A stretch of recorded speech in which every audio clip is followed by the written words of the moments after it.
Good morning, everybody. Happy 4th of July. It's actually one of my favorite holidays because, of course, I'm a boy and I like to play with fire.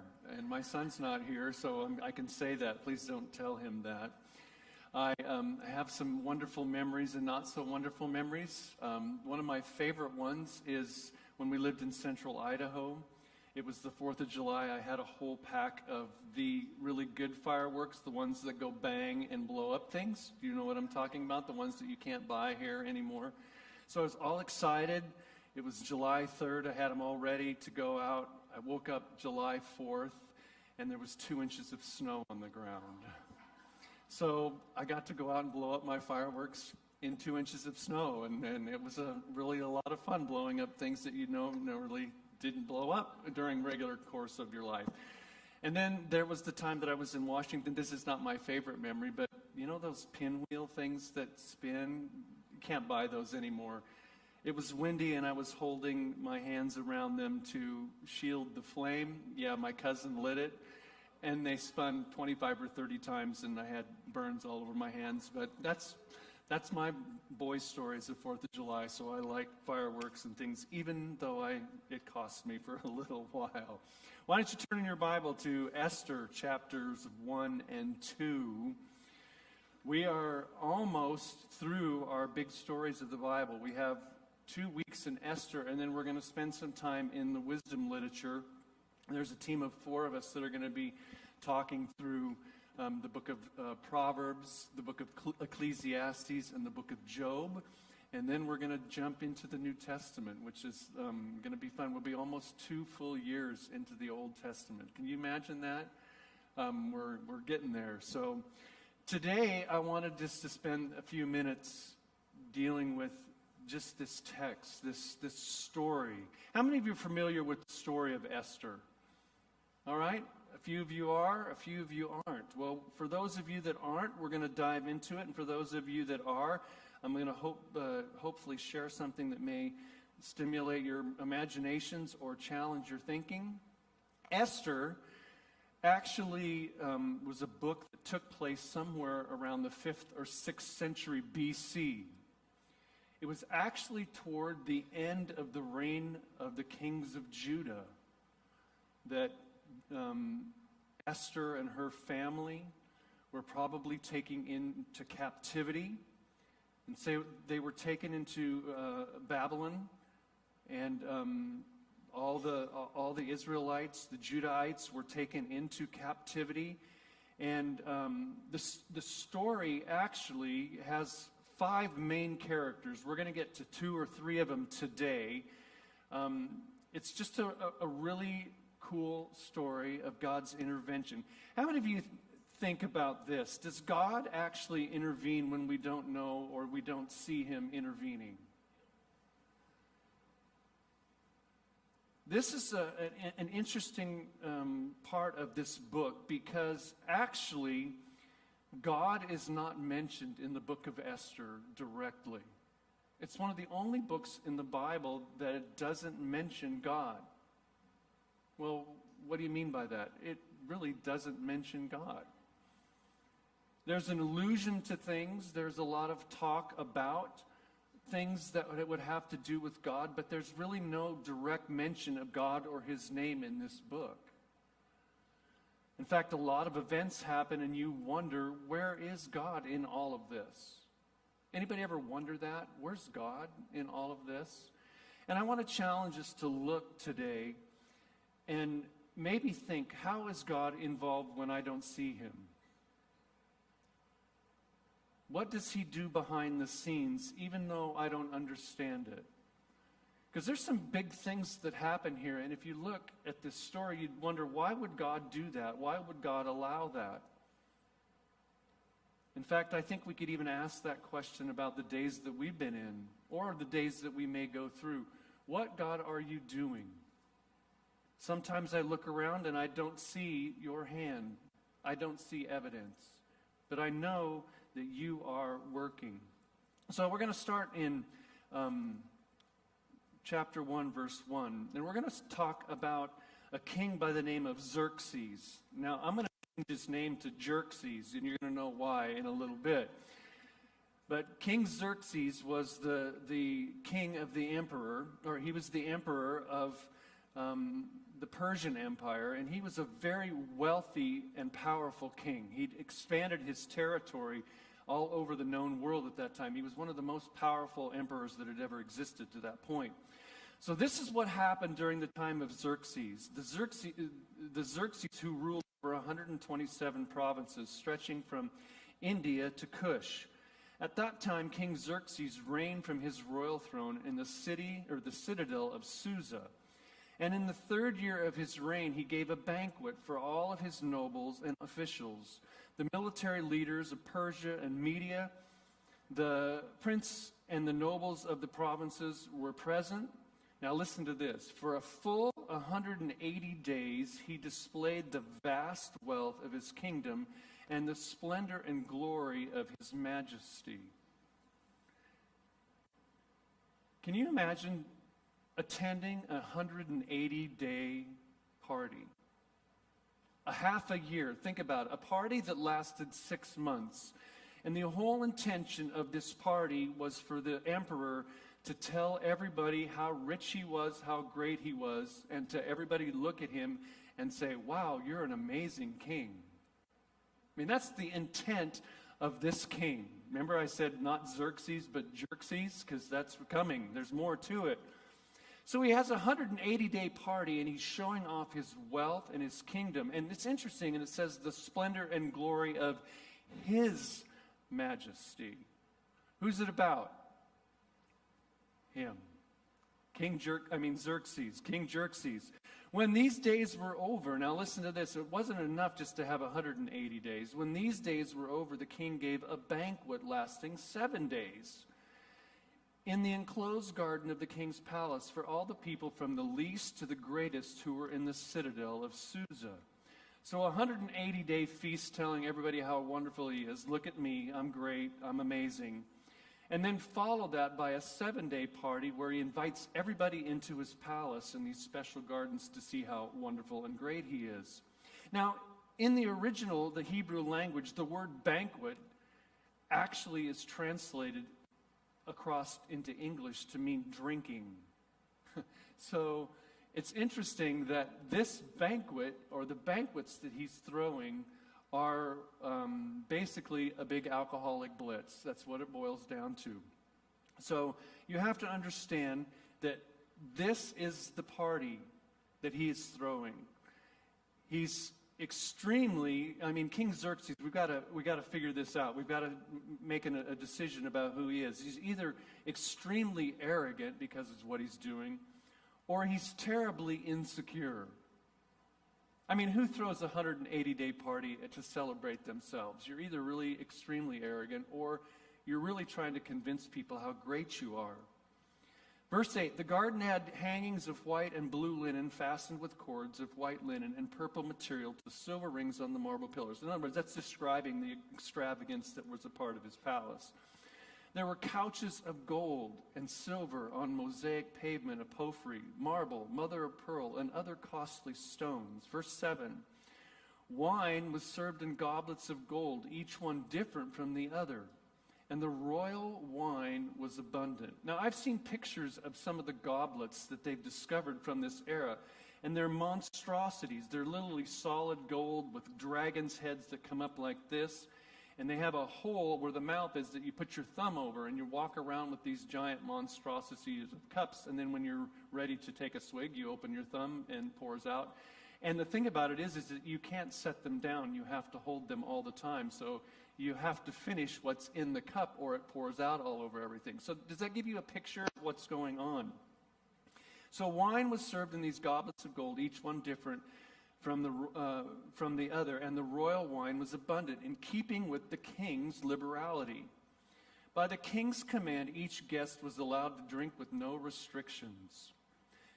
Now, I grew up in Eastern Oregon where there wasn't much to do but at times party. Now, I was not a partier, but when people threw party and the alcohol was free, people tended to consume more than they normally would. Does that make sense? Free booze, you got it. That's exactly what it was. For the king instructed all the wine stewards to serve each other, to serve each man what he wished. Queen Vashti also gave a banquet for the women in the royal palaces of King Xerxes. So here's what's going on. In those days, the king would serve, he would have a banquet, he would have a giant party, and he would invite all the royals, all the important people, all the men, because it was a predominantly male-driven society. He would invite all of these men into a party. Now, many times they would have parties where both men and their spouses would be invited. But after a while, the queen would have her own party. And that was strategic, because what would happen is what you can gather now with all the alcohol that flowed, that sometimes people that drink way too much alcohol get stupid. Can anybody understand that? Or has anybody ever known anybody that's been a part of that? So the queen would throw her own party. And the sole purpose of that party was to get all the women out of the room so that the drunken men could participate and do whatever they wanted to do, and their wives would not know what was going on.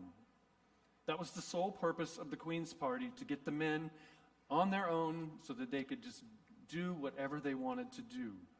And it was known that these parties would have all kinds of, again, alcohol, but they would also bring in women that did what the men wanted to. It was a giant crazy party that was immoral in all senses of the word. And the women were another place to have their own party. Queen Vashti also gave a banquet for the women in the royal palaces of King Xerxes. On the 7th day, when King Xerxes was high in spirits from wine, he commanded the 7 eunuchs who served him, Mehuman, Biztha, Habona, Bigtha, Abigatha, Zethar, and Carcass, to bring before him Queen Vashti wearing her royal crown, in order to display her beauty to the people and the nobles, for she was lovely to look at. Now, I wanted to make comment about that. First of all, she's throwing her own party for all the women. The men are doing their own party. And the king has been showing off all of his glory. He's been showing off how powerful he is. He's been showing off his great wealth for 187 days now. And the last thing that he wants to do is show off his beautiful wife, who the scripture says that she was beautiful to look at. So he sends the 7 men to get Queen Vashti, to bring her to the men party. Now, it doesn't say specifically, but the language insinuates this. And there's a little bit of controversy because people really don't know exactly what he requested of her. Some people, some scholars say that the king asked her to come wearing only her crown. Now, I can't imagine what that would be like if that was the case. You're the queen of the most powerful nation in the world, and your insecure or extremely arrogant husband, the king, invites you to come to a party that's all men because you're beautiful and wants you to show up just wearing your crown. The other possibility is that she was beckoned to come with her full royalty, dressed in full royalty with her crown. But even if that is the case, she's being called into a party during the time when all the prostitutes and all the women that were there were running amok with men there. So either way, what we're seeing is a king that is degrading his queen. She's either been asked to do something that would be incredibly humiliating, or she's being asked to come into a place that is known for humiliating situations. Now, I'm sure some women would enjoy possibly this process. I don't know very many of those. In fact, I don't know any of them that would want to be some sort of sex symbol in front of a bunch of drunken men. But that's what the king was asking her to do, because she was lovely to look at. Basically, he was inviting her in there so that they could gawk at her and lust after her.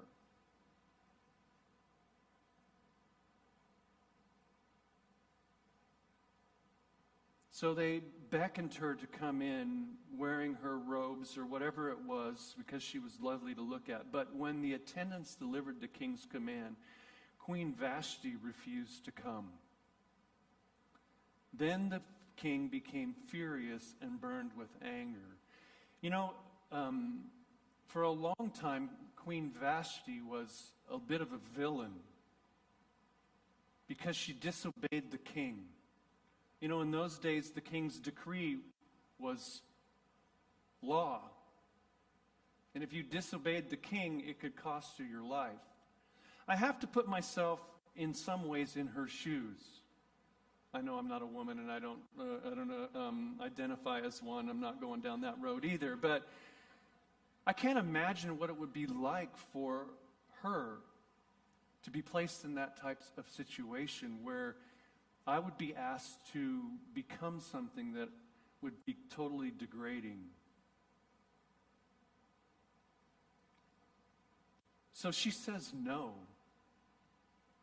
And I wondered what caused her to come to the point where she finally had had enough.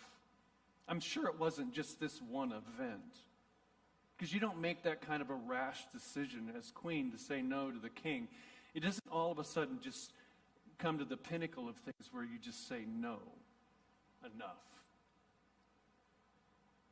I mean, what kind of guy is this? We know he's a drunk. We know that obviously his moral character is compromised, and we would expect that because he's a heathen. But she says no. And for a lot of times she was, like I say, a villain of the story because she said no. In fact, in Persia, she became a villain to the men of the country. We're going to read about that in a second. But in latter days, and even in these times, Queen Vashti has a much higher view about who she is because she was willing to speak truth to power. She was willing to say no and stand up for what was right and just. So since it was customary for the king to consult experts in the matters of law and justice, he spoke with the wise men who understood the times and were closest to the king. All these names. And 7 nobles of Persia and Media who had special access to the king and were highest in the kingdom. According to the law, what must be done to Queen Vashti, he asked. She has not obeyed the command of King Xerxes that the eunuchs have taken to her.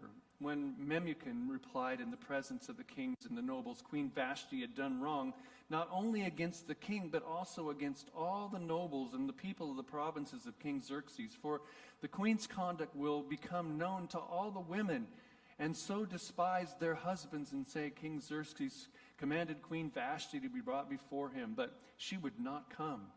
This very day, the Persian and Median women of nobility who have heard about the queen's conduct will respond to all the king's nobles in the same way. There will be no end of disrespect and discord. Therefore, if it pleases the king, let him issue a royal decree and let it be written in the laws of Persia and Media, which cannot be repealed, that Vashti is never again to enter the presence of King Xerxes. Also, let the king give her royal position to someone else who is better than she. Then when the king's edict is proclaimed throughout all the vast realm, all the women will respect their husbands from the least to the greatest. Now, I have to laugh at that point. Think about what they're doing. Queen Vashti says no for obvious reasons. And the men, the royals, the elite are saying, if we don't do something, every woman in the kingdom is going to respond like Queen Vashti. So we're going to make a law that forces women to respect their husbands. Yeah, when is that going to work? When would law ever cause anybody to respect anybody? And honestly, if we look at the behavior of all those guys in this drunken brawl, it would probably be a good thing if all the women did act the same way as Queen Vashti did. Right? I didn't hear very many amens there. They should stand up. They should say no to those kind of things. I mean, you can't legislate respect for people. Now, I do want to say this. Most men do want respect. Any men say amen to that? I mean, we do. But if men love their wives as Christ loved the church, they probably will get the respect that they want. You guys are awful quiet today, man.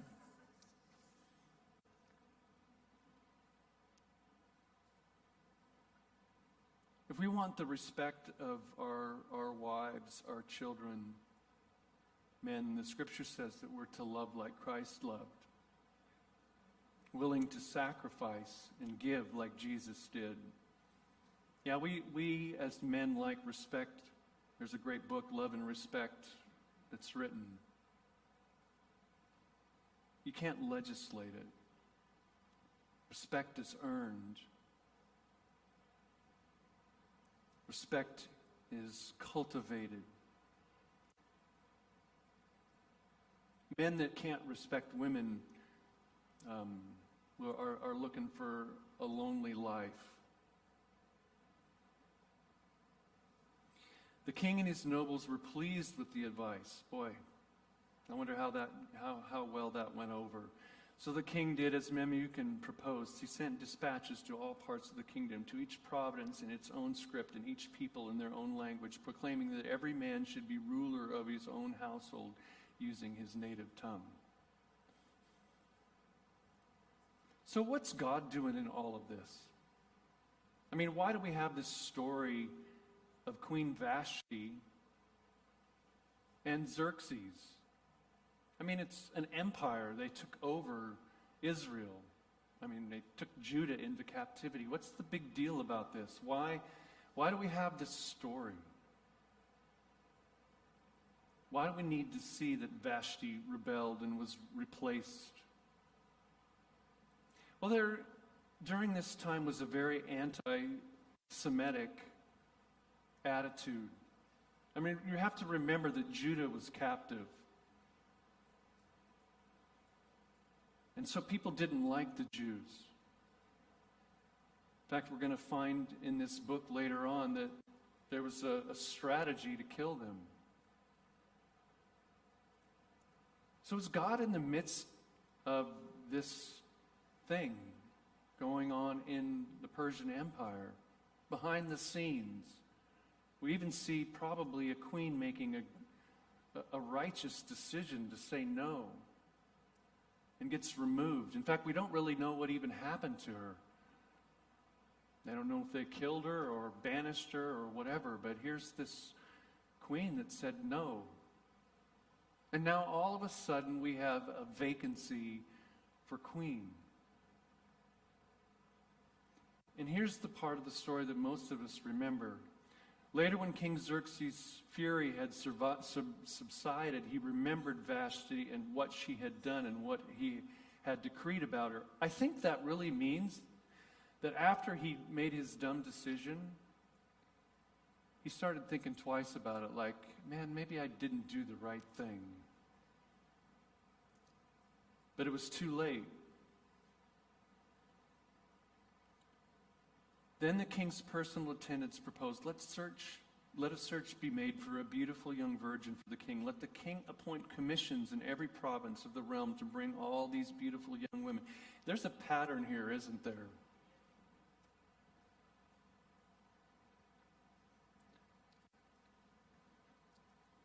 Bring them into the harem at the citadel of Susa. Let them be placed under the care of Haggai, the king's eunuch, who is in charge of the women, and let beauty treatments be given to them.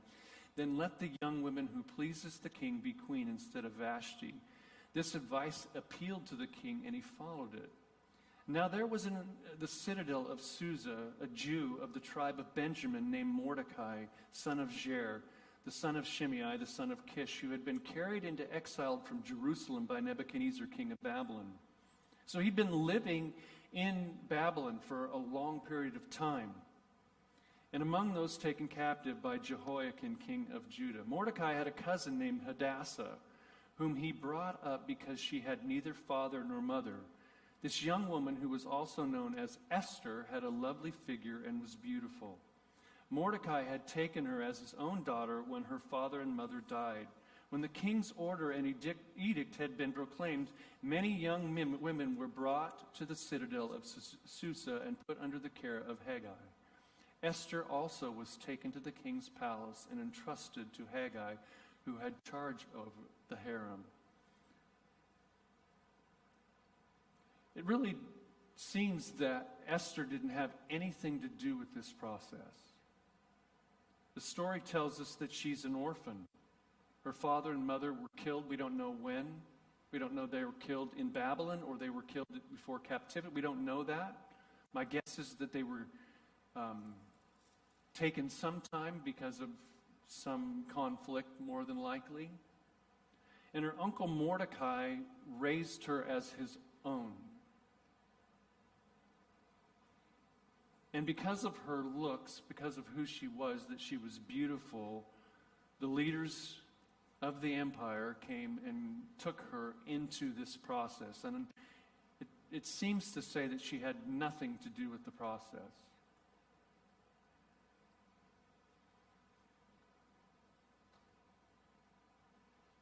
So the king basically is just having a giant beauty contest.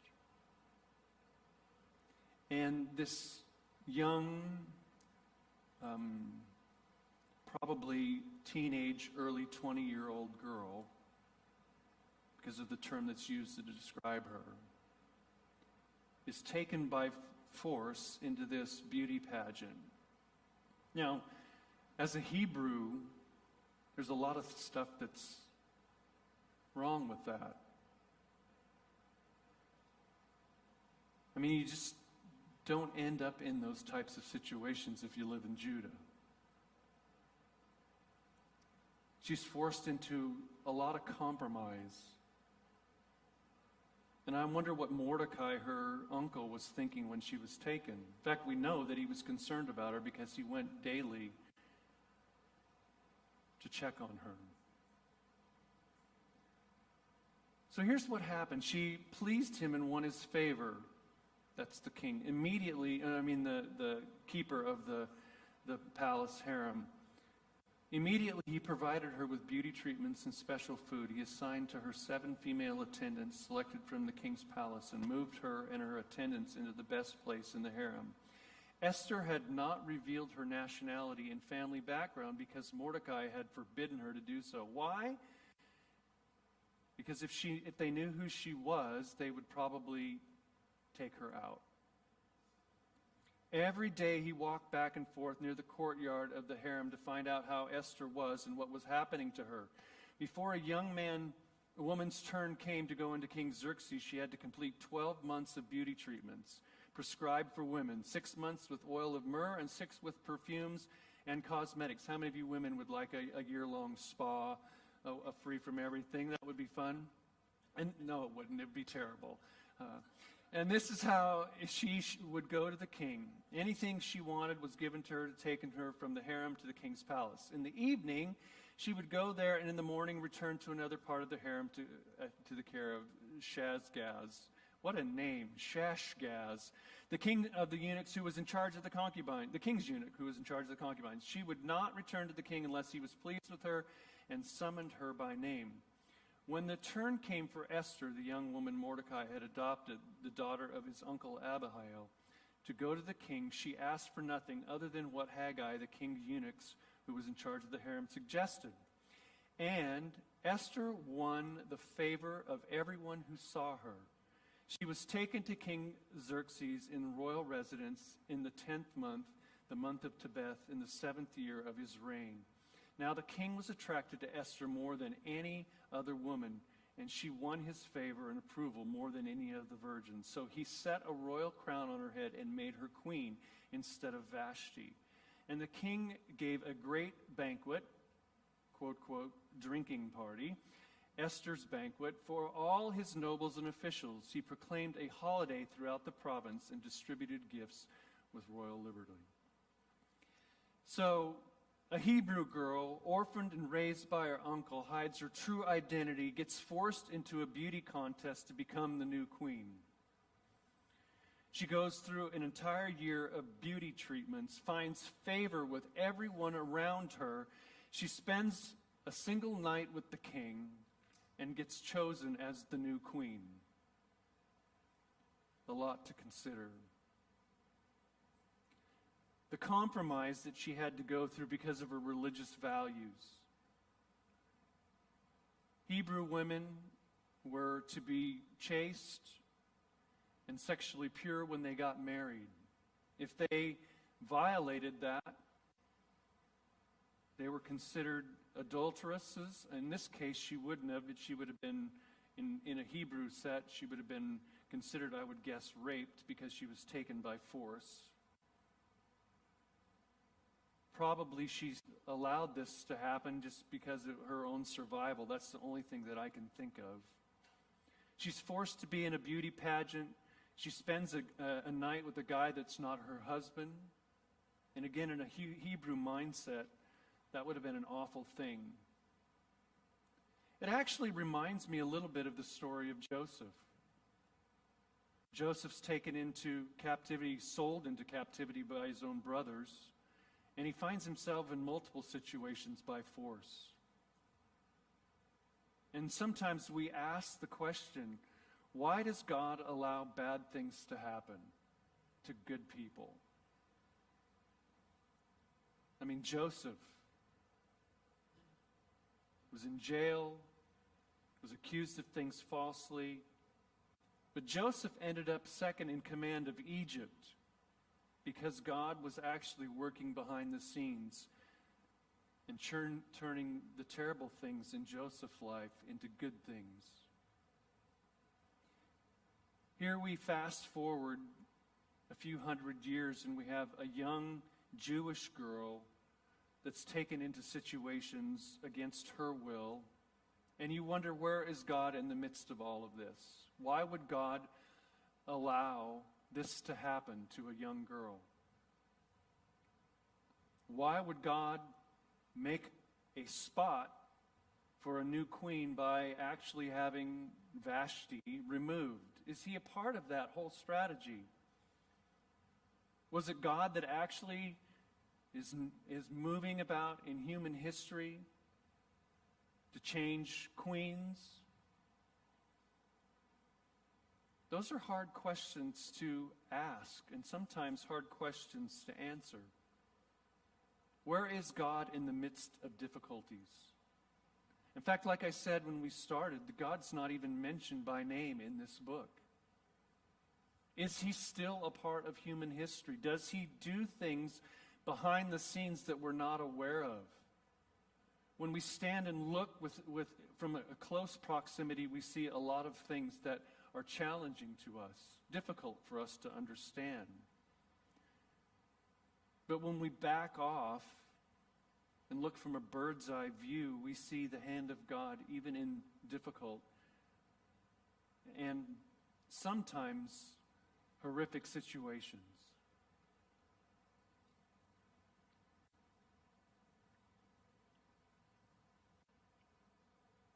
At the end of the day, we see this young Hebrew girl become queen in the midst of a very anti-Semitic group of people. There's a final story, and I know that I don't have much time left today, but her uncle Mordecai ends up discovering a plot to kill Xerxes. Now, knowing who this guy was, I might have been tempted to let it happen. But he didn't. Xerxes is told by Esther that there's a plot to kill him, and Mordecai discovers that plot and tells Esther, who tells the king, and basically saves his life. Again, all of these big situations, big things that come, and we still don't know where God is in all of this process.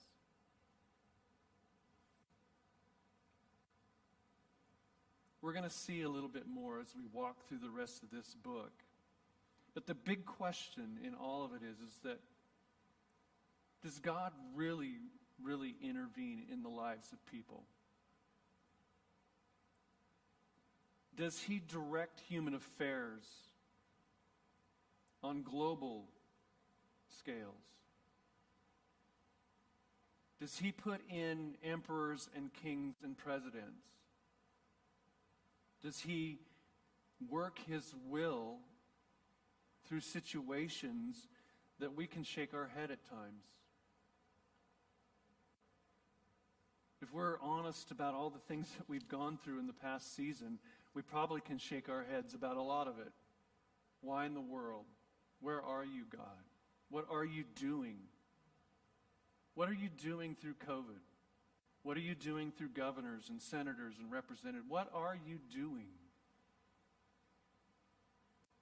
What are you doing in our city? What are you doing in our county, our state, our nation? What are you doing in our world when we see and look around us all the chaos?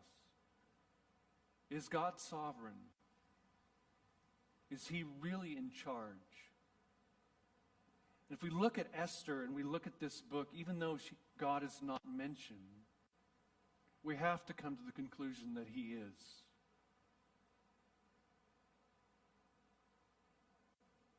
Today's the 4th of July. We celebrate our independence from Britain.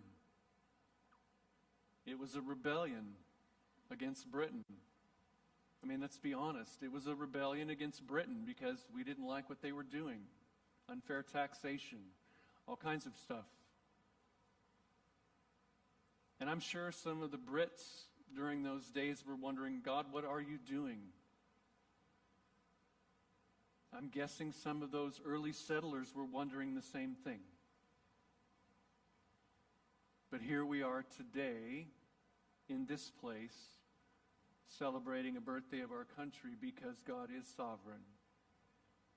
We're here because he moved kings and queens. He prompted explorers.